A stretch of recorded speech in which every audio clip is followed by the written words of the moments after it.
For so many Jews on this side of history, like this has just been excruciating and confusing and challenging time. This part of me, this part of my culture, of my family that I've always had immense pride in, is being weaponized to defend a genocide objectively. And not only is it horrifying and terrifying, but it makes Jews more at risk.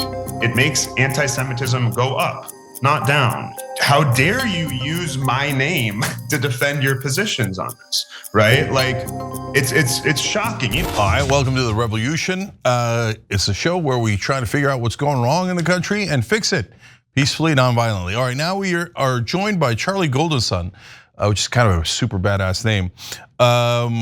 The Golden Sun part, not the Charlie part. He's a fascinating character. Currently, he's advisor in office to the office of the CEO of Jose Andres Group. So that's a twist. Executive producer of paid media for Harris for President. Interesting. Special assistant to the chief of staff for the office of the First Lady, Dr. Jill Biden. Also digital director for Jill Biden, research fellow for Gavin Newsom, constituent service representative for Dianne Feinstein. Fascinating resume there, Charlie. How you doing, brother? I'm good, man. Thanks for having me. I think Charlie is a pretty badass name too, though. I'll say that. Charlie is a fun name. It is. I know a couple of Charlies, and it's fun every time. So I'll give that to you. Way better than Charles. So I agree that Charlie's the right way to go. Charles is my legal name, but I've never gone by it. So yeah, Charles feels British. Charlie feels American. I agree. All right. So your resume indicates establishment dude 101. So what happened? Because I've seen your videos and you sound like a progressive populist now. So, so what was your experience like inside the machine? Yeah, I mean, I'll say like it's funny you say that. I was talking about with my dad the other day. Exactly that. My whole career has been, for the most part, basically within the upper echelon / like highest levels of the Democratic machine. But my background and where I come from has always become hyper progressive. I would say socialist adjacent. The family I grew up in is very progressive. My dad was a Marxist activist. My mom, ran Planned Parenthood. So my whole childhood and upbringing was always hyper progressive, and so were my politics. And I'll just add that, not to blow smoke, but the Young Turks, when I was in college, I graduated in 2016, which is the same time as when Bernie was running his first presidential. Like the Young Turks were a extremely important piece of my own political, not just awakening, but bringing me into the political arena.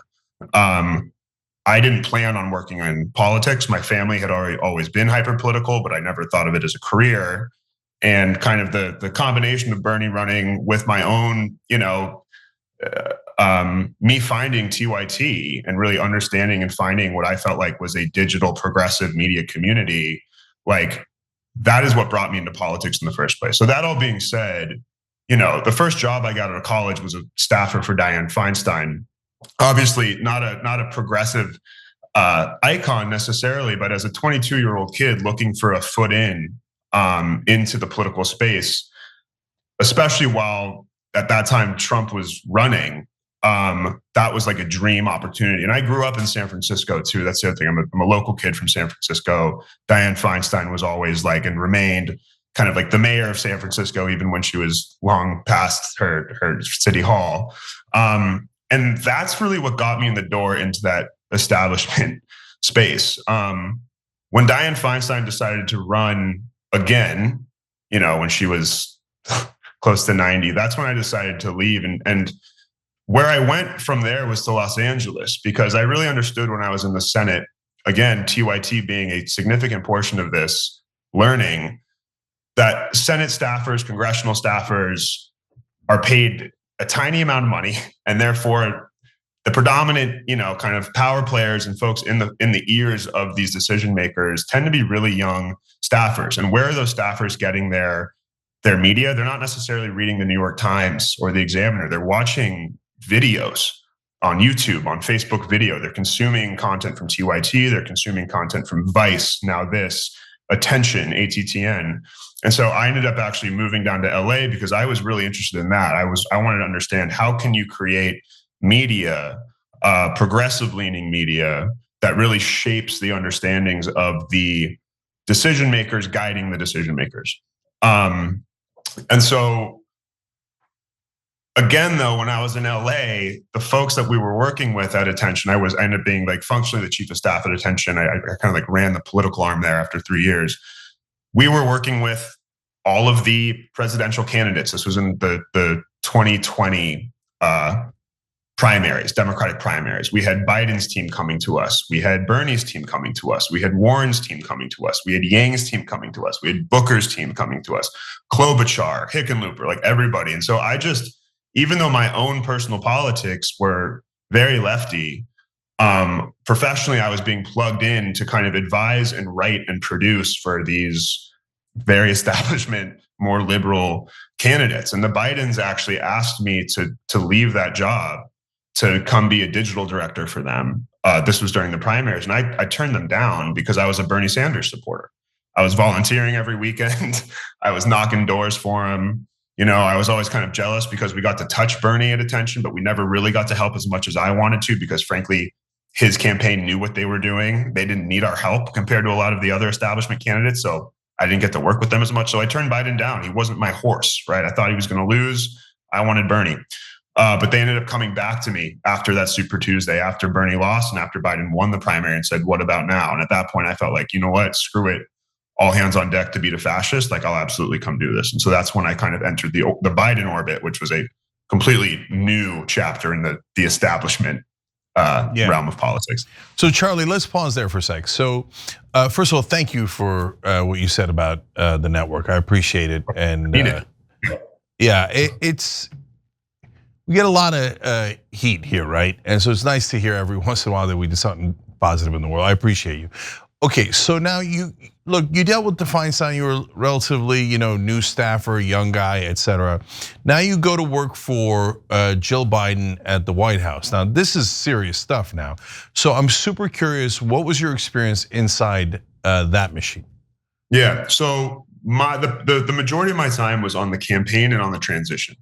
And the timing of that was, like I said, I came in after the primaries, right after the primaries. So I came in after all of the dollars from all the other Democratic candidates started to come together behind the Bidens. Like, that's right when I joined. And that timing also lined up with COVID, which was, I moved to Philly at first thinking I was going to be based in Philly because that's where campaign HQ was. But very quickly, a week in, as I was still isolating for COVID, they called me and said, change of plans, like, you're moving to Delaware and you're going to be in the nucleus of this campaign. Meaning, at that point, there were maybe thousands of staffers on the campaign. I'm not quite sure what the number was, but there was 11 of us, I think roughly 11 of us, who were basically chosen to live in almost like a guest house of the Bidens off their property, but very close by. And we became kind of the core nucleus of the traveling staff for the Bidens. I was on Dr. Biden's team. I was running her digital programming, content, messaging, brand, et cetera. There was another kind of travel unit for the vice president at the time, Joe Biden. And so, to be honest, my experience was not like a traditional campaign experience, because it wasn't just me going into HQ every day and churning workout. I was like, we all had to wear all these different hats because of COVID. So my job was, of course, running her digital stuff, but it was also, walking her dogs and hanging out with them at their Delaware house while it rained, having a bottle of wine and talking about what the transition was going to be. So it was a combination of like insanity, sprinting around the country every day, 18-hour days, but also like extremely personal, also getting to know that family very well. And I'd say, like, to answer your question more specifically, again, my relationship with Joe Biden was he probably knew my face. I was around his house all the time, right? He would give me a huh. That's how he would kind of acknowledge me. I don't think he knew my name, but Dr. Biden and I were very close, super close. And so it was a very personal relationship. Yeah. And I think what always surprised me about her the most, frankly, again, just being transparent, was like, with him, I always felt like it was very clear who he was. It was very clear that this is somebody who had been in a position of power and basically removed from the real world for 40 years. Like he respectfully hadn't touched grass in a long time. Dr. Biden didn't feel that way to me. She felt like a human being, somebody could introduce to me as her mother or her aunt, and I'd say that makes complete sense. So that was my kind of relationship there. And then we won, moved into the transition, got into the White House. I was in the White House pretty briefly. I left pretty early on. It just wasn't really for me. That, again, my goal in joining the campaign was not to be a White House staffer. My goal in joining that campaign was to beat Trump. And so once I got in there, it was an amazing opportunity, an amazing place to be. But there was a lot of people in there who had spent their whole careers trying to get there. And that just wasn't me. My goal was never to make it to the White House. And my politics didn't really align either. So it was an amazing experience that I was grateful for. It was an insane look inside the machine. I still, benefit professionally from being in that still. But I kind of got in there and got out of there. Yeah. So Charlie, you had a kind of a unique experience there because you're mainly on the campaign, so you're not going to get to see much of the nitty gritty of the legislating, right, and the policy, and that's where we have most of the issues, right? So between that and your experience in Kamala Harris, so one last thing here, did you get any sense of like the, for lack of a better word, and since you had a personal relationship, it's really tough because I bet, on a personal level, it'd be so weird to be inauthentic, right? But like my number one issue with establishment Democrats is that I don't think that they mean anything. Like they don't mean a word of it. They don't want to pass minimum wage increase. They don't want to pass paid family leave. They don't want to pass any of these bills. That's why they never try, right? So from your experience, and I'm not trying to put words in your mouth because you might not have seen any of that, right? Yeah. But did you get any sense of that inauthenticity or no? Yeah, I mean, yes. Though I would base that less off of like my time in the White House was so brief. I don't want to I don't know, right? I was in the East Wing. I was like not dealing with policy. I just wasn't. However, I spent a lot of time with them. I spent time on the Kamala Harris campaign as a senior advisor for paid media.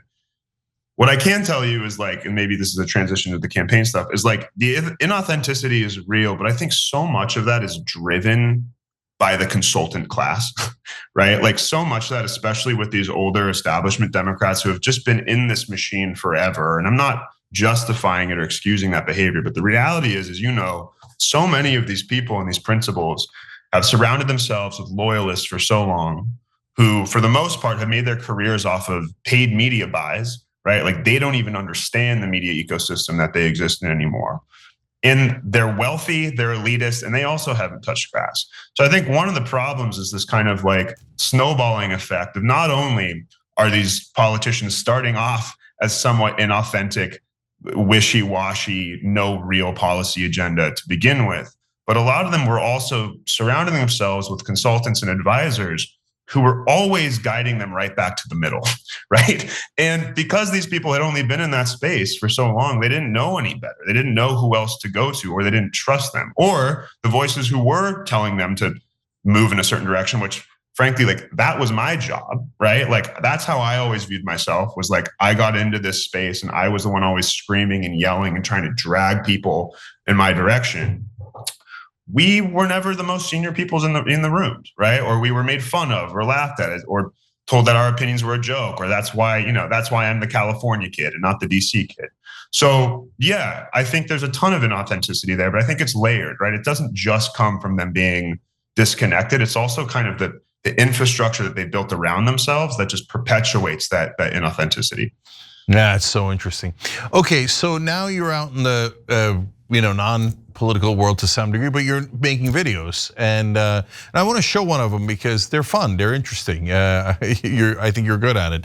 So you made one about Sarah Hurwitz. So for folks who might not remember that name, we covered her a couple of days ago or at the end of last week, and she's the one that worked, I believe, in the Obama administration and came out and said we might have taught the wrong lessons about the Holocaust, because now people are saying, well, it was like weak, emaciated Jews who were being killed by the strong Nazis, but now we have the strong Israelis, killing the weak, emaciated Palestinians. And well, you got the wrong lesson. You should kill them. It's like, what? That's wow, right? She didn't say literally you should kill them, but that was clearly where she was driving with it, that we should not judge Israel for doing similar things. Anyway, here's a video that Charlie made about it. So that's Sarah Hurwitz. She's a former speechwriter for Michelle Obama, and I'm going to try to be kind here. I really am. Please ignore this out of my nose. There's 1,000 things wrong with what she says in that video. I think we can all agree on that. It's kind of terrifying and scary and horrifying and disgusting what she says. But I want to focus on one thing, and that's this. Look at this message that I got in response to me sharing that video on my story. Okay? Take a look. Now, I responded to this person and said, Zionists, you meant Zionists. And the person said, oh my God, you're right, I'm so sorry. But here's the thing, I can't actually blame that person. I can't blame that person for getting it wrong, because that's what happens when people, specifically Zionists, use Judaism as a defense for genocide. So Charlie, you said there something that I've been alluding to for a long time on the show, which is stop equating Jews with Israel. You're doing so much damage. But I'm not Jewish, you are, so you speak with more authority in that regard, I guess. I mean, that's how we play this game. So Charlie, what do you think of? Elaborate more on what Sarah said and why you think it's damage.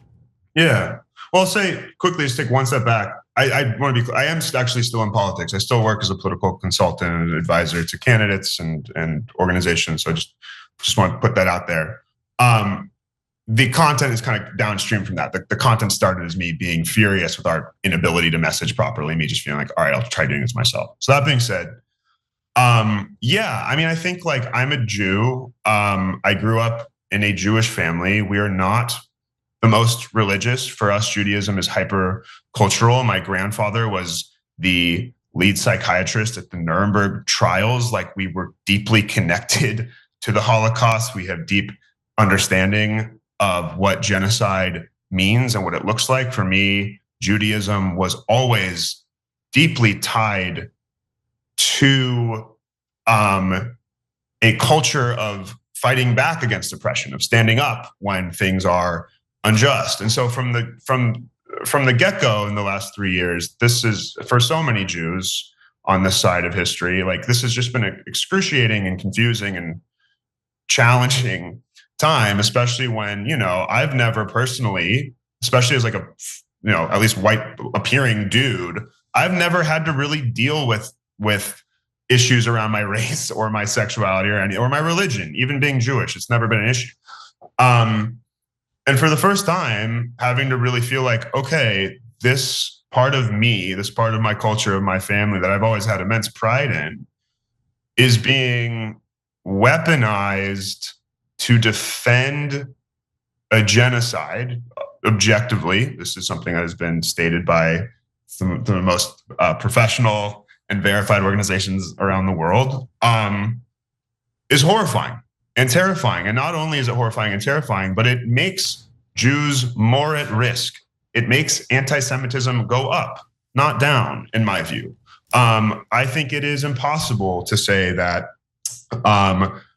there is rising anti-Semitism in this country. That is a fact that cannot be argued. However, I also think you can't say that is probably has some connection to the atrocities that the government of Israel is committing, right? And when they are using the religion of Judaism to defend those atrocities. And so I just feel like, I have a bit of a platform. I'm confident in my opinion. I'm not scared to hold back. Like, I'm happy to call people out on this right now, because especially, you probably couldn't see it in the video, but what I was showing was a message I got of somebody that responded to me trying to be positive, saying, oh, well, now the Jews are blaming the Holocaust, blah, blah, blah. And I had to say to them, no, this isn't Jews. This Zionists, in my view, are doing this. And they're like, oh, right, I'm so sorry. And so of course it's confusing for people. Of course people are struggling to understand the difference between Zionism and Judaism when there are people like Sarah, former Obama admin staffers, on stage saying this stuff over and over and over. And it's only dangerous for everybody. It doesn't help anyone. Yeah, I feel like the only people that are saying what Israel's doing equals all Jews are either the Groypers on the right, or the Israel First guys that are like, yeah, no, let's hide behind, let's use Jews as human shields. Don't Don't. Yeah. Right? I mean, I think about the ADL. I think about Jonathan Greenblatt, where I'm like, how dare you use my name to defend your positions on this, right? Like, it's shocking. They go, the ADL, for folks who haven't seen this, probably many of your listeners have. A couple of weeks ago, after Zohran won, right? Like, they put out like a public tracker to track like all of the like, I don't know. I remember exactly what it was like. The dangers or risks, policy risks that Zohran and his team were putting out that would put New York Jews at risk. Well, like, you know what they haven't built trackers for? Are like the shit that Nick Fuentes says about Jews or Tucker Carlson. They've never made any trackers for that. And this is a Jewish organization. So yeah, I'm totally with you. It's ridiculous. I mean, Jonathan Greenblatt defended Elon Musk after Elon Musk did what I hope was a trolling. I mean, weird to attach the word hope to anything he did in that regard, but that trolling like Nazi salute that he did, right? And he's like, oh, it's fine, it's fine. You're pro-Israel? Totally fine, totally fine. No, you're missing the frickin' point. Anyways, but one more question about that, Charlie, because I think it's so important. There seems to be a kind of an age divide now in the Jewish community in America, where I saw in one of the polls, 2/3 of young Jewish voters in New York were voting for Zohran. And by the way, a huge percentage overall of Jewish Americans were voting for Zohran in New York. But yes, some of the older folks are still attached to Israel and think Israel can do no wrong. So how's that going? Because I'm not inside that community, so I only know it through friends. Yeah, so I would say the first thing that comes to mind with that, and I would say like I used to live in DC. Obviously, I've been living in New York the last 5 years. So my family, my dad is from New York. My family is still on the Upper West Side. Like, we are a Jewish New York family. We're okay. We're safe. That's the first thing I'll say. The second thing I'll say is, I think that you cannot have this conversation about the Jewish voter turnout numbers in the New York mayoral election without also talking about the insane, bigoted, paid advertising campaign that the Cuomo team put out in that last 2-month sprint. Right? Like, they were dumping tens of millions of dollars in both campaign money and super PAC money into literally, of course, calling Zohran a jihadist and whatever else they want to call them, but literally targeting New York Jews, specifically elder Jews, telling them specifically, this man is a danger to your friggin' life, right? And I think that was effective. Like, I think that was very effective. And so I just think that like it's not just about Israel. This isn't just about entrenched feelings of Jews in New York or older Jews, or, as Sarah Hurwitz says, the TikTokification of media consumption and our access to like videos of genocide. It's also about people like Jonathan Greenblatt. It's also about people like Andrew Cuomo and his consultants who are actively choosing to pour gasoline on the fire of the fears of older Jews who are rightfully nervous, right? Like, nobody should say that you shouldn't be nervous about rising anti-Semitism, but when you're getting hit over and over and over with TV ads and YouTube pre-roll ads telling you that the mayor of New York is going to bring another 9/11 and this time it's going to be focused on Jews, of course that's going to have impact, right? So I just think that like that has to be talked about when we talk about the turnout numbers of this election, because I think Cuomo and his team did serious political, social, and like moral damage that now it falls on Zohran's team and his administration to kind of clean up. Yeah, but how about on Israel? Is there the divide that I'm seeing through friends and family between the young and the old? Generationally?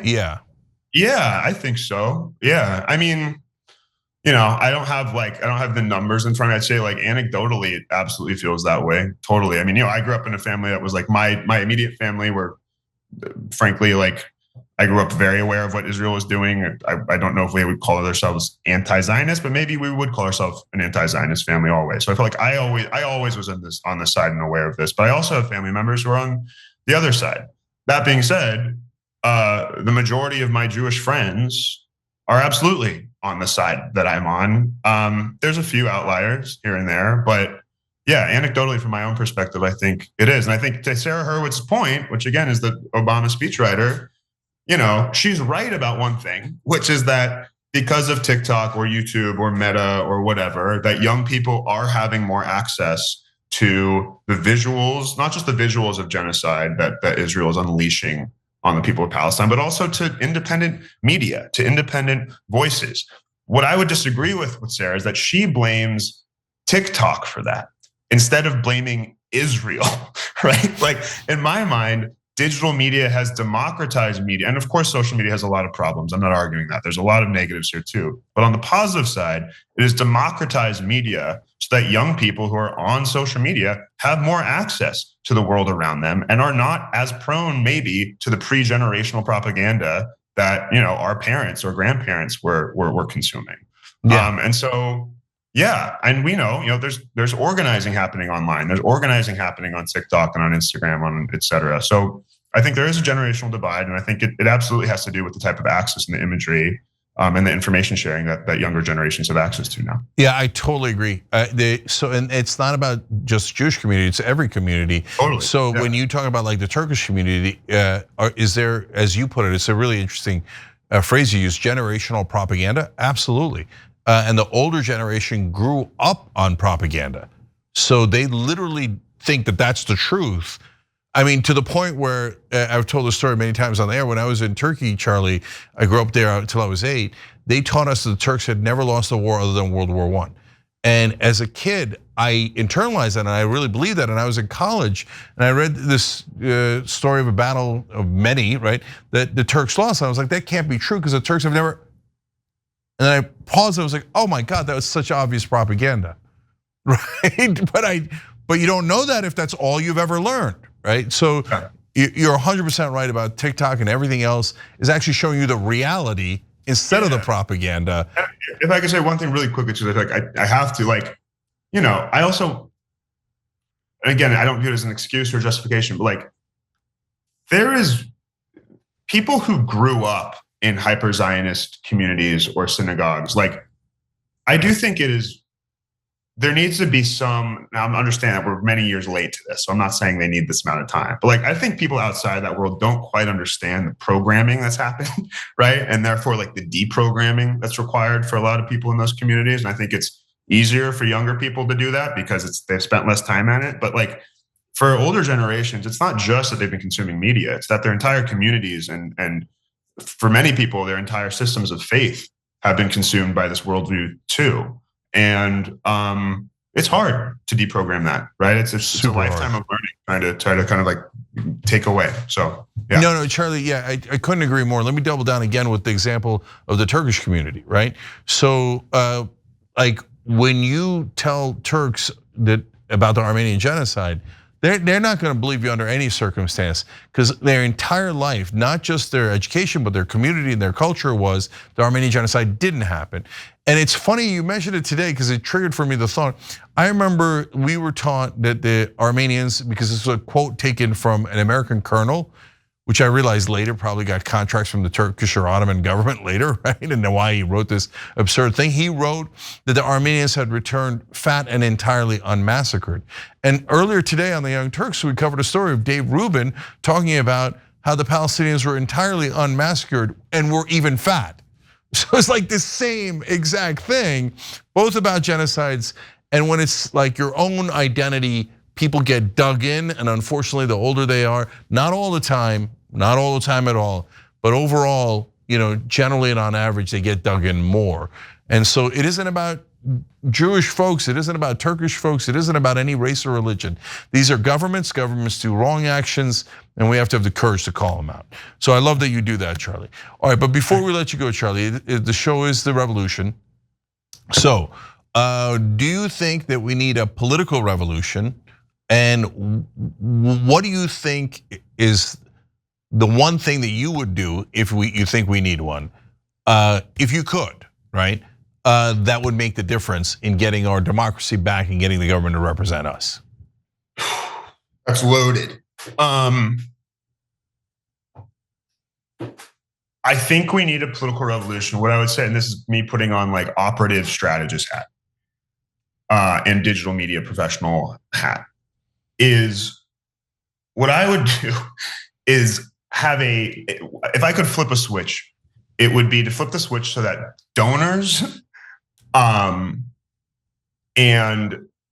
donors, but everyone, voters, etc., had a overnight understanding of the digital media ecosystem that we are up against on the right. I don't think people quite understand the scale of the project that the conservative movement has built, specifically online and in new media over the last decade. Obviously, TYT was very early to this, but you guys were ahead of the game, and unfortunately, most just did not follow in time, as you know. And so for me, it's less, I think I could talk about 1,000 policy changes I would like, or organizational differences I would like, but for me, it's actually about media infrastructure.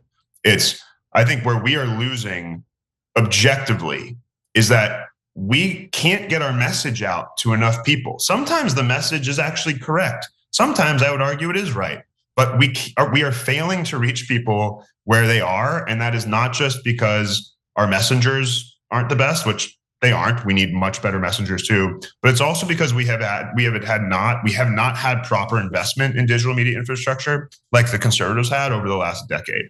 And I think until that we get that kind of investment and that kind of project built, we are going to continue to not see the kind of strides that we want, because we will not be able to get our message to reach the people that we desperately need. And do you think we've particularly failed in reaching young men? Of course, yes. Objectively, yeah. So, yeah, I mean, we could do a 24-hour episode on that. Yeah. And so, I mean, look, obviously Democrats do relatively well with women for understandable reasons. They're for equal rights, they're for the right to control your own body, etc. Spend a lot of time and energy in that direction for logical reasons, to make sure that no one's rights are taken away, right? Yeah. But it feels like the Democratic Party forgot about men. And so I guess since this is also in your field of expertise, so one more question then. What's your suggestion for how's the best way to get them back? Again, I'll go backwards and forwards. I'll give a just medium answer, which is the whole reason I started making these videos was because when I got off the Kamala campaign and I wanted to, the last 3 weeks of the Kamala campaign, I was losing my mind. I was grateful to be there. I'm so glad I was there, but I could not believe, and it wasn't just me, that, to give credit to a lot of people in there. There was a lot of people in there who were pulling their hair out and saying, we can't believe what's going on here for 1,000 reasons. But one of them was messaging, content, paid media, creative, and how we were talking to men. The reason I started making videos was because when I got off of that campaign, I was asked to speak in a lot of panels. I was going to a lot of events. I was in 1,000 meetings. And frankly, I was almost always the only straight guy or straight white guy in those panels or in those meetings, which is fine. However, what I realized quickly was people were asking me for my opinion because I was the dude who liked to focus on talking to men and trying to get men back. And then I would give my ideas, which were very simple, which was just talk to them like humans, find messengers and use messengers that are authentic and actually speak to their everyday needs. We don't need to focus on sports betting. We don't need to focus on pornography. We can focus on the economic populist issues that are affecting every other demo, but we need to meet them where we are. And after I felt like I had 6 months of these conversations and nothing was happening, that's why I started yelling into my phone and recording it, because I felt like if nobody else is going to just do this, let me try. And my page is Shay Chuck, if folks want to look it up. I think one of the reasons it blew up so quickly was because there just is not a lot of guys who look like me talking about progressive issues and trying to break it down with an aim of talking to other men. There's a few really great guys out there like Josh Doss and Good Trouble and of course Hassan, but we are not busting at the seams with options for these kind of dudes talking about this stuff. So it's a simplified answer, but we just got to talk to men like humans. We can't try to cater our messaging to be about sports and make it funny and beer and drink. Just be a guy who talks to guys about the issues they care about, reach them where they are, and you'll start to get them back. That's my view. Yeah, I couldn't agree more. Absolutely right. Okay, Charlie, tell folks where they can follow you one more time. Totally. My handle is Shay or Ches Chuck, as you see it down there. You can find me on Instagram or TikTok. I know it says Twitter there, but I actually don't think my Twitter's up to date. So follow me on Instagram, TikTok. you'll see it's a lot of political, it's me breaking down politics, it's me ranting about everything that we're seeing at the national level, state level, local level. And yeah, I really enjoy it. I hope you guys follow me and like my content. And I appreciate, Cenk, I really appreciate you having me on. This was great. Again, I said to some folks before this was a bit of a full circle moment. Like I cannot emphasize enough how pivotal TYT was in my own political awakening in college. So this is awesome. That's awesome. I appreciate you saying that, Charlie. And I love your videos. Everybody check out Charlie's videos. They're great, they're funny, they're smart. Charlie Goldenson, thanks for joining us, brother. We appreciate it. Awesome. Thanks, Cenk. Appreciate it.